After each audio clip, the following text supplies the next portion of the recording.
Welcome to this deep dive. The United States is currently threatening to tear up an 86-year-old military alliance that actually survived the entirety of the Cold War. Yeah, which is just unprecedented. Right. And the crazy part is they aren't doing it over troop deployments or nuclear codes. They're doing it over electric vehicles, fighter jets, and, like, a speech given at a ski resort in Switzerland. It really is wild. The tactical reality of North American defense is just being rewritten in real time.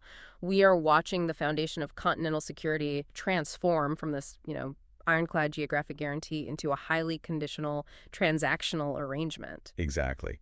And to unpack all of this for you, we're pulling from a wide stack of sources today. We've got major news reports from the AP, Al Jazeera, Global News, and CTV, alongside a lot of political commentary and public forum reactions. And we should probably warn you right now about the tone of those sources. Yes, definitely. I will warn you right now, the rhetoric in these sources is incredibly polarized. You are going to hear intense, highly charged criticisms of both U.S. President Donald Trump and Canadian Prime Minister Mark Carney. Very intense. So, just to be totally clear, we aren't here to take a side or endorse either politician or their ideologies.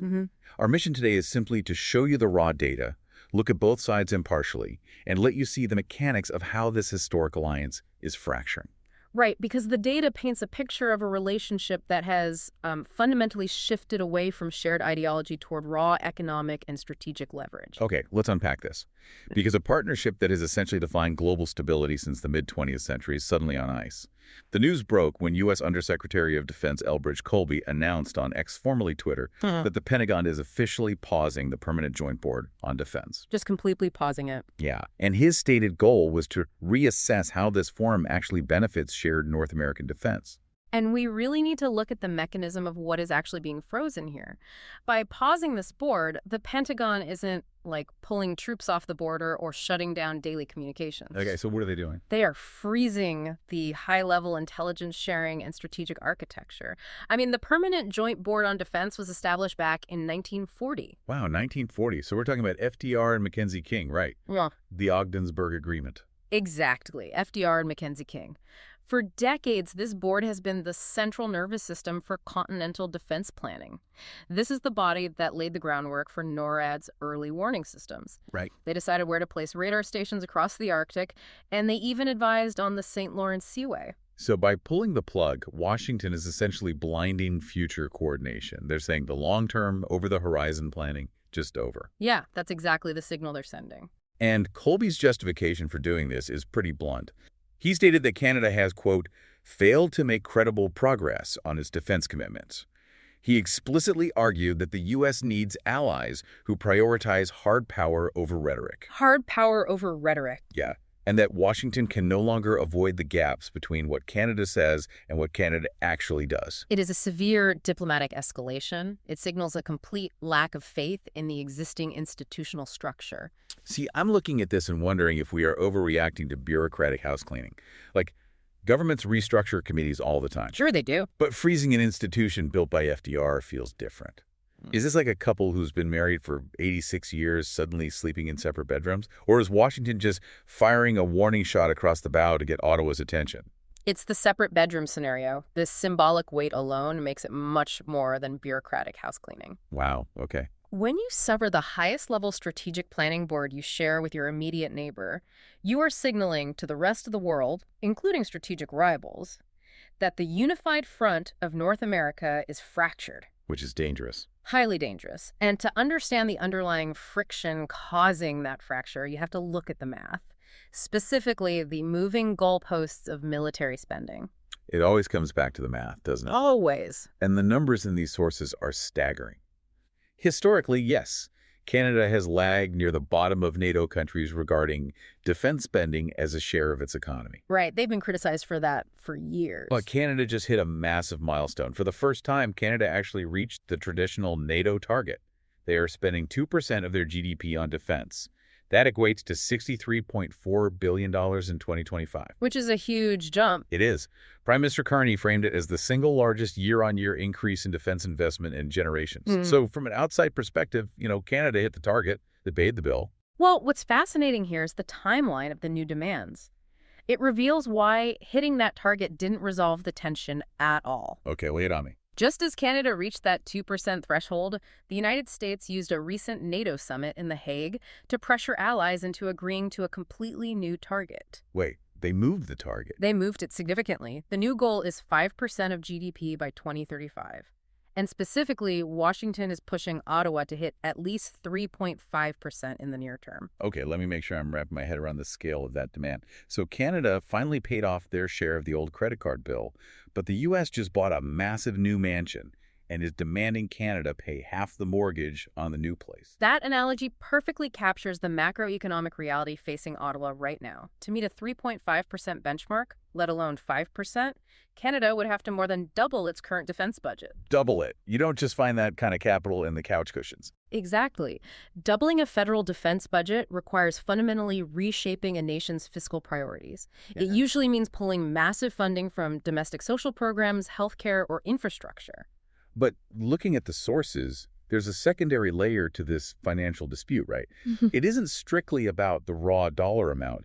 It's about the physical destination of those dollars. Yes. Like, Canada is actively trying to change how it spends its military budget, isn't it? Prime Minister Carney made a policy shift very clear recently. He stated publicly that the days of our military sending 70 cents of every dollar to the United States are over. Which is a direct threat to the bottom line of American defense contractors. Absolutely. It signals a desire to build a sovereign defense industrial base.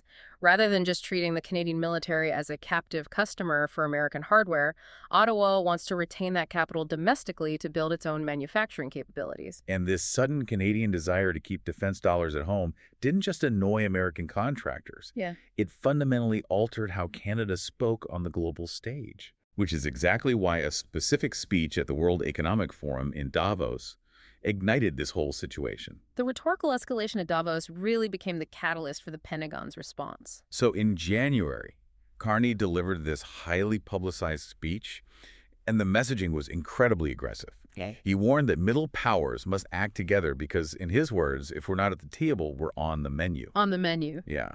He then specifically cautioned against the performance of sovereignty while accepting subordination. And while President Trump wasn't mentioned by name in that speech, the diplomatic signaling was impossible to misinterpret. Because of the word subordination. Exactly. The concept of accepting subordination directly challenges the traditional dynamic where the U.S. dictates the continental defense posture and Canada just follows suit. And the U.S. response wasn't subtle at all. When Elbridge Colby announced the suspension of the military board, he literally shared a link to the transcript of Carney's Davos speech on X. He did. He used that specific speech as evidence that the U.S. can no longer avoid the gaps between rhetoric and reality. And I have to say, linking a diplomatic suspension directly to a leader's speech is a highly unusual, incredibly aggressive maneuver. It's very public. It is. It turns a structural defense issue into a public retaliatory dispute. So let's look at the actual strategy behind Carney's speech.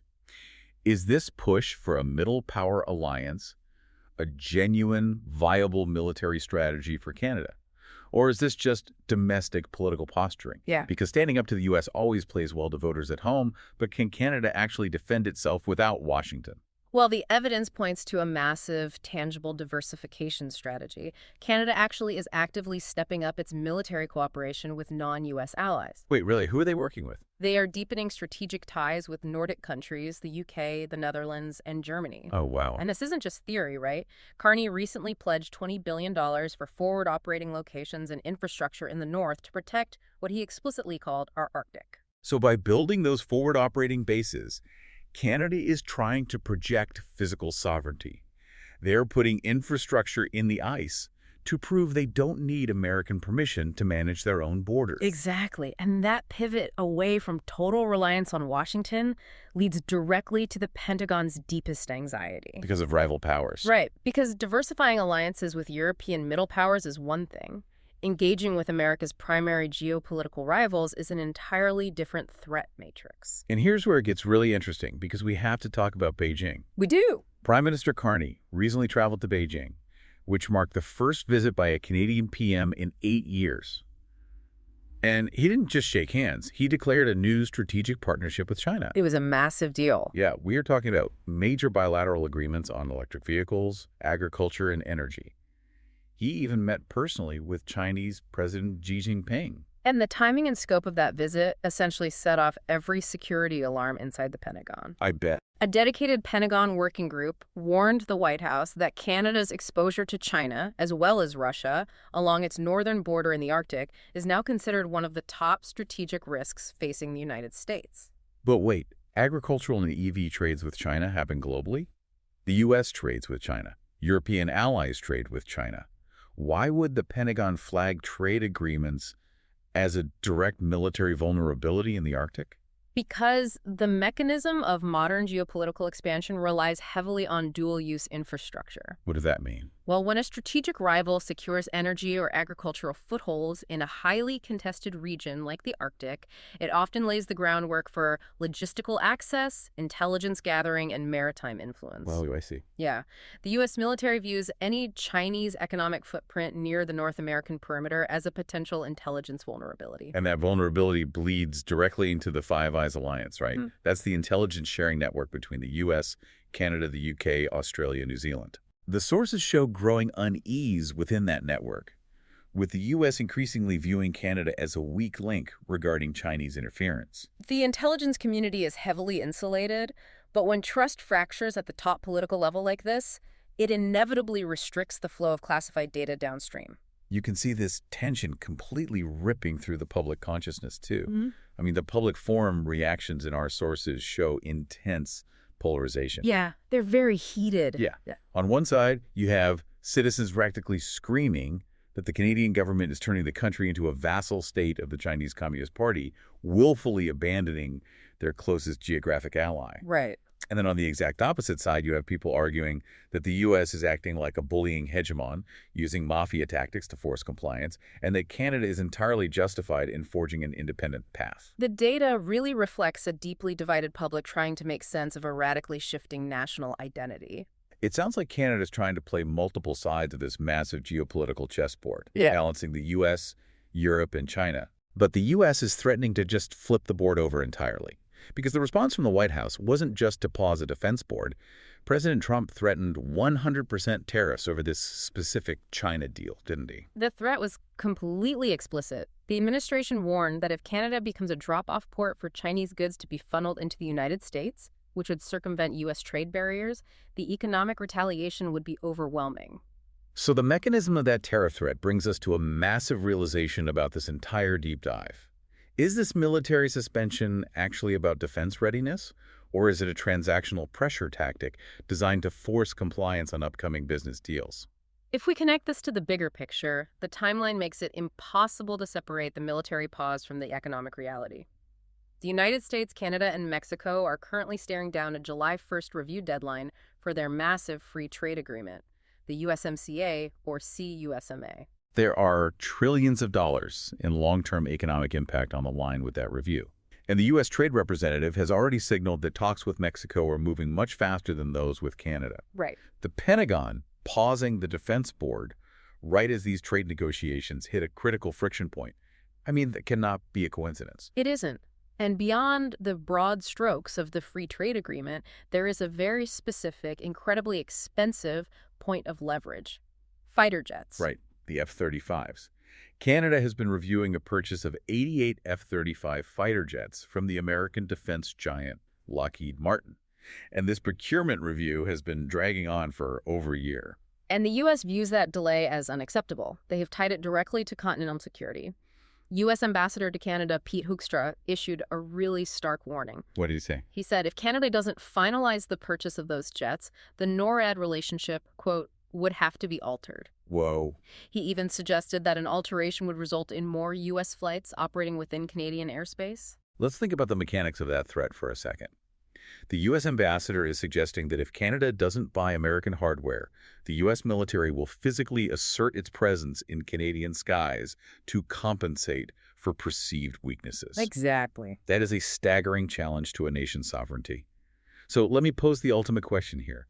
Is the Pentagon essentially holding an 86-year-old defense board hostage to force Canada to buy American jets and accept unfavorable trade terms? If you look at how the military and political experts in our sources analyze the situation, you find deep divisions over that exact question. Like who? Take retired General Glenn Van Herk, the former commander of NORAD. He views the pause not as a hostage situation, but as a necessary shock to the system.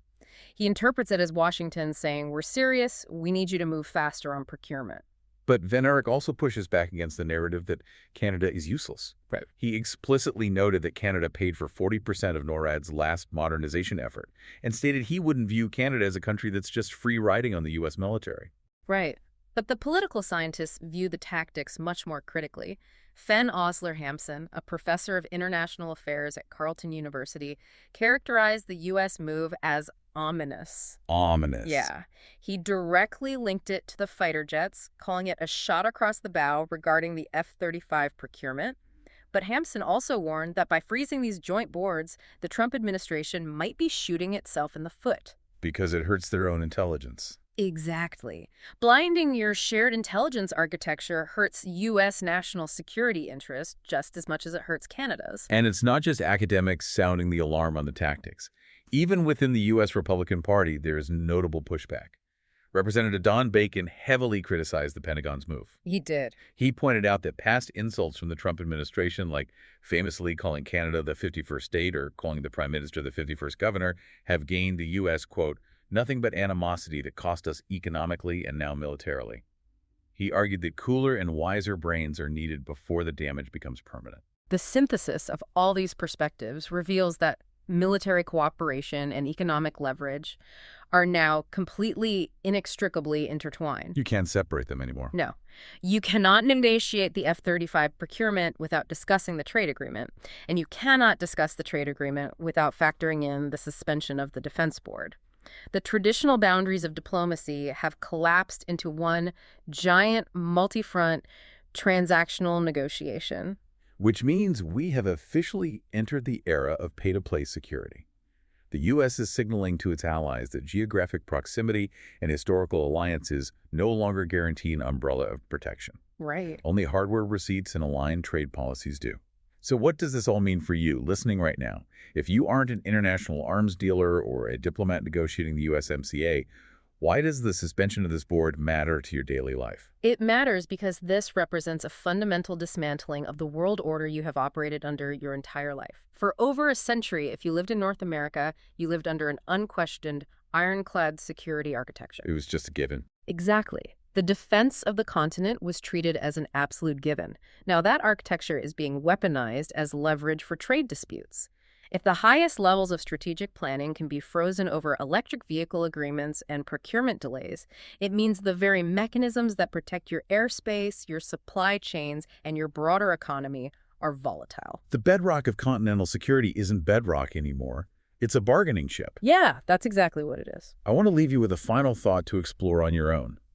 If traditional, geography-based military alliances that successfully navigated the atomic age and the Cold War can be completely frozen over Davos speeches and airplane sales, what happens to global stability when the next true crisis ignores those borders entirely? That is the real question. Whether it's a geopolitical conflict over the rapidly melting, highly contested Arctic, or a sudden asymmetric threat from an autonomous AI drone swarm, will North America actually be ready to defend itself?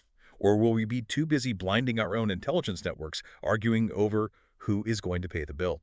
Thank you so much for joining us on this deep dive. Keep questioning the narrative, keep exploring the mechanics behind the headlines, and keep your eyes open as this new world order takes shape. We'll see you next time.